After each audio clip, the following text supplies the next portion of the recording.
everyone, welcome back to Sita and Sitara. Every weekend ఒకటే chicken curry చేసుకొని bore కొట్టేసిందా? అయితే ఈ వీడియో డెఫినెట్గా మీకోసమే. నేను ఈరోజు కరివేపాకు చికెన్ కర్రీ చేయబోతున్నాను. ఇది ఒక ఆంధ్ర స్పెషల్ డిష్. ఇందులో గార్లిక్ అండ్ కరివేపాకు వేసి నేను చికెన్ కర్రీ చేస్తున్నాను. ఈ curry leaf chicken curry or కరివేపాకు చికెన్ కర్రీ ఎలా చేయాలో చూసేద్దాం. రెసిపీ తయారు చేసే ముందు if you have not subscribe to my channel please do subscribe to Seetha and Sitara. ముందుగా మనం ఒక ప్యాన్ పెట్టుకోవాలి. అందులో ఒక గుప్పెడు కరివేపాకు వేసుకొని 2 ఎండుమిరపకాయలు వేసుకొని వాటిని డ్రై రోస్ట్ చేసుకోవాలి. ఎంత రోస్ట్ అవ్వాలంటే కరివేపాకును మనం చేత్తో కూడా పౌడర్ చేసుకోవచ్చు, కానీ మన దగ్గర ఈ ఎండుమిరపకాయలు మనం చేత్తో చేయలేం కాబట్టి మనం మిక్సీలో వేసి పౌడర్ చేసుకొని దాన్ని ఒక బౌల్లో తీసుకొని దాన్ని పక్కన పెట్టుకుందాం. తర్వాత ఇంకో మిక్సీ జార్ తీసుకొని అందులో 2 పెద్ద ఉల్లిపాయలు వేసుకోవాలి. తర్వాత 2 మీడియం టొమాటోస్ వేసుకోవాలి. తర్వాత 6 పచ్చిమిరపకాయలు వేసుకొని దీన్ని కూడా మెత్తగా చాలా మెత్తగా పేస్ట్ చేసుకొని పక్కన పెట్టుకుందాం. ఇప్పుడు ఒక ప్యాన్లో ఆయిల్ హీట్ చేసుకోవాలి. హీట్ చేసుకొని మనం పక్కన పెట్టుకున్న ఈ పేస్ట్ వేసుకొని ఆనియన్స్ పేస్ట్ వేసుకొని దీన్ని బాగా ఫ్రై చేసుకోవాలి. బాగా మిక్స్ చేసుకొని మంచిగా ఫ్రై చేసుకోవాలి. గోల్డెన్ బ్రౌన్ వచ్చేటట్టు ఫ్రై చేసుకోవాలి. ఇప్పుడు మనం కొంచెం సేపు లిడ్ క్లోజ్ చేసుకొని ఒక 10 మినిట్స్ బాగా ఫ్రై అవ్వాలండి. ఆ రా స్మెల్ అంతా పోయి గోల్డెన్ బ్రౌన్ కలర్లో రావాలి. చూసారు కదా గోల్డెన్ బ్రౌన్ ఎలా ఉందో. ఇలా ఇంత ఫ్రై అయ్యాక దీంట్లో ఇప్పుడు మనం మసాలాస్ యాడ్ చేసుకుందాం. ఫస్ట్ ఒక స్పూన్ సాల్ట్ యాడ్ చేసుకుందాం. కొంచెం టర్మరిక్ యాడ్ చేసుకుందాం అంటే పసుపు. తర్వాత జింజర్ గార్లిక్ పేస్ట్ యాడ్ చేసుకుందాం. తర్వాత ధనియాల పౌడర్ యాడ్ చేసుకొని దీన్ని కూడా మళ్ళీ 2 నిమిషాల పాటు ఫ్రై చేసుకోవాలి బాగా.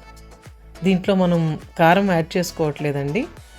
మనం వేసుకునే గ్రీన్ చిల్లీస్ అండ్ ఇంతకుముందు డ్రై రోస్ట్ చేసుకున్న ఎండుమిరపకాయలు ఈ కారమే సరిపోతుంది. మనం వేసుకున్న మసాలాలు బాగా ఫ్రై అయిపోయాయి. ఇప్పుడు ఇందులో నేను ఒక 200 గ్రాములు బోన్లెస్ చికెన్ వేసుకుంటున్నాను. మీరు ఏ చికెన్ అయినా వేసుకోవచ్చు, బోన్స్ వేసుకున్నా పర్వాలేదు. మీ టేస్ట్ ప్రకారం మీరు ఏదైనా వేసుకొని చేసుకోవచ్చు. దీన్ని బాగా ఫ్రై చేసుకొని కొంచెం సేపు జస్ట్ ఒక 2 మినిట్స్ ఫ్రై చేసుకొని ఇందులో నేను వాటర్ యాడ్ చేసుకుంటున్నాను. వాటర్ చికెన్ రిక్వైర్మెంట్ ప్రకారం ఎంత కావాలంటే అంత మీరు యాడ్ చేసుకోవాలి. యాడ్ చేసుకొని లిడ్ క్లోజ్ చేసి ఒక 20 మినిట్స్ చికెన్ ఉడికేంత వరకు నేను ఉడికించుకుంటున్నాను. లిడ్ క్లోజ్ చేసుకుందాం. మనం ఒక 20 నిమిషాల పాటు చికెన్ ఉడికేంతవరకు ఉడికించుకొని ఇప్పుడు గార్లిక్ అంటే వెల్లుల్లిపాయని ఒలుచుకొని నేను వాటిని సన్నగా తరుక్కుంటున్నాను. ఈ గార్లిక్ ఈ రెసిపీకి చాలా ఎక్స్ట్రా టేస్ట్ ఇస్తుందండి. మనకి ఆవకాయలో వెల్లుల్లిపాయలు ఎంత ఇష్టంగా తింటామో ఇందులో కూడా అంతే ఇష్టంగా తింటాము. వెల్లుల్లిపాయలు తరగడం అయిపోయాక మనం ఒక ప్యాన్ పెట్టుకొని అందులో కొంచెం గీ వేసుకొని జీడిపప్పు వేసుకొని వాటిని లైట్గా ఫ్రై అవ్వాలి. కొంచెం ఫ్రై అయిన వెంటనే మీరు ఈ తరిగి పెట్టుకున్న గార్లిక్ వేసుకోవాలి. జీడిపప్పుతో పాటే గార్లిక్ మాత్రం అస్సలు వేయకండి.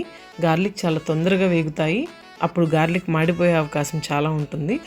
సో జీడిపప్పు వేసిన కొంచెం సేపటికి మీరు గార్లిక్ వేసుకొని అవి గోల్డెన్ బ్రౌన్ వచ్చేంత వరకు వేయించుకోండి. ఇప్పుడు మనం చికెన్ చూద్దాము. చికెన్ బాగానే ఉడికింది. మూత తీసి నేను కొంచెం గరం మసాలా యాడ్ చేశాను.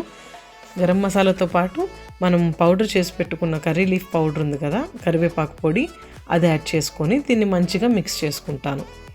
మిక్స్ చేసుకున్న తర్వాత నాకు కొంచెం వాటర్ రిక్వైర్మెంట్ ఉండింది.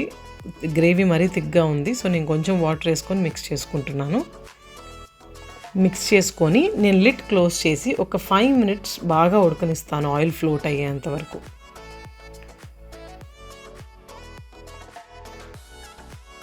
ఫైవ్ మినిట్స్ అయిపోయిందండి. చూడండి మన చికెన్ కర్రీ చాలా బాగా కుక్ అయింది. ఆయిల్ కూడా ఫ్లోట్ అయిపోయింది. దీనికి ఇందాక మనం ఫ్రై చేసి పెట్టుకున్న జీడిపప్పు అండ్ గార్లిక్స్ యాడ్ చేసుకోవడమే. బాగా కలుపుకొని ఇంకా మనం ప్లేట్లోకి సర్వ్ చేసుకోవచ్చు. మన చికెన్ కర్రీ రెడీ అయిపోయింది. ఇది చపాతీ, రైస్, పులావ్ అండ్ బిర్యానీ దేంతో సర్వ్ చేసుకున్నా చాలా బాగుంటుంది.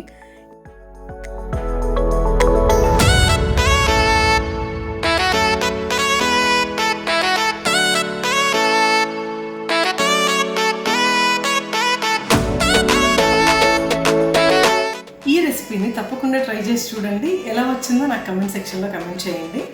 If you like all my videos please do like, share and subscribe to my channel. Thank you for watching.